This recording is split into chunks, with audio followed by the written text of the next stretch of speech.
नाम लिली गहिर मो तेरेसिंगा सरकारी उच्च विद्यालय जड़े 10मा श्रेणी छात्री।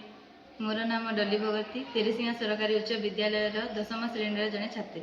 आम प्रोजेक्ट नाम है स्मार्ट विलेज। आमर प्रोजेक्ट नाम है स्मार्ट विलेज। वर्तमान नागरिक माने अधिकांश समय गाँव को छाड़ी सहर को जावाक बाध्य होती शिक्षा चाकरी रोजगार डाक्तरखाना एवं व्यवसाय खोजे किंतु जदि ग्राम रे सहर समस्त सुविधा उपलब्ध हो मिल पार तेरे आम कौन ग्राम को छाड़ी जीवा कि केबे नुहे। आमर प्रोजेक्ट नाम मो धारणा होची स्मार्ट विलेज।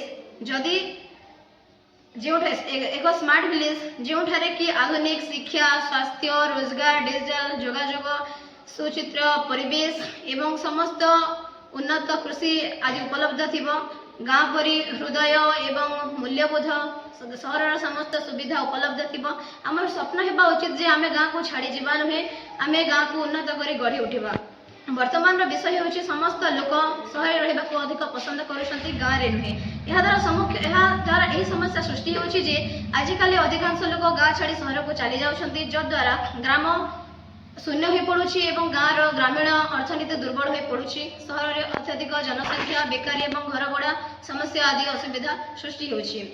लोक मैंने गाँव को छाड़ी सहर को जीवार कारण यह जे सहर में चाकरी एवं व्यवसाय अधिक सुजोग रही। सहर में शिक्षा स्वास्थ्य एवं विभिन्न व्यवसाय अधिक सुविधा मिल पारुछि। गाँ गुड़िक चाषी मानकर आय कम गाँ गुड़िक यातायात एवं संपर्क आदि सुविधार अभाव देखा जाउछि। लोक मैंने गाँ को छाड़ी सहर को जीवा द्वारा बहुत गुड़ी परिणाम देखा जाउछि जे गाँ गुड़िक शून्यता देखा जाउछि। गाँव चाष जमी गुड़िक अव्यवहित होउछि।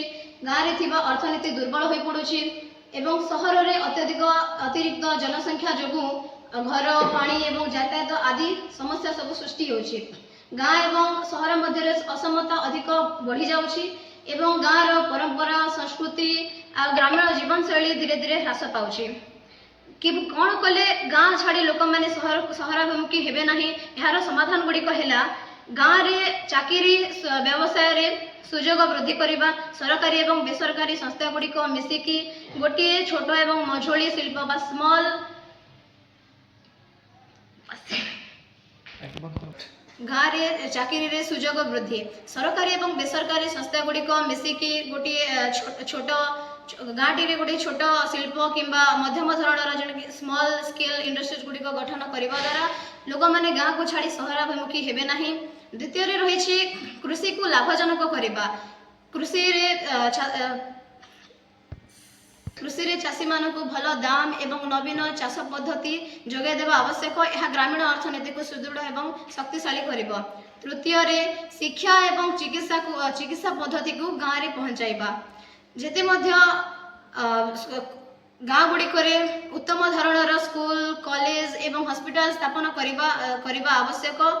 यह द्वारा लोके सहरी जीवन शैली प्रति आकर्षित हेबे नाही। चतुर्थ रही संयोग एवं यातायात विकास गाँ गुड़िक रास्ता विद्युत इंटरनेट एवं यातायात सुविधा आदि जोगाई देवा आवश्यक। ग्रामीण जीवन शैली प्रचार गाँव संस्कृति परंपरा गाँव जीवन शैली परिशुद्ध परिवेश आदि लोक मानक जणाइबा आवश्यक। आम यही सिद्धांत उपनीत होउछु जे सहर को जीवा होछि विकल्प किंतु गाँ को गढ़े उठेबा होछि देशर भविष्य। तेणु आम जदि गाँव में सहर समस्त सुविधा सुजोग को आनी पारिबु रोजगार शिक्षा आदि को जदि गाँव में जोगाई पारिबु ताहले लोक माने गाँ को छाड़ी जीवे नाही बरं गर्वर सहित गाँ को गढ़े उठाइबा पई चेष्टा करिवे। यही स्मार्ट विलेज एक परिकल्पना ही नुहे यह आमर आत्मनिर्भर भारत गठन करिबारे गोटे पदचारणा। तेणु गाँ शक्तिशाली देश शक्तिशाली। तेणु चलतु आम समस्ते गाँ को छाड़िबा नहीं गाँ को स्मार्ट करिबा। धन्यवाद। धन्यवाद।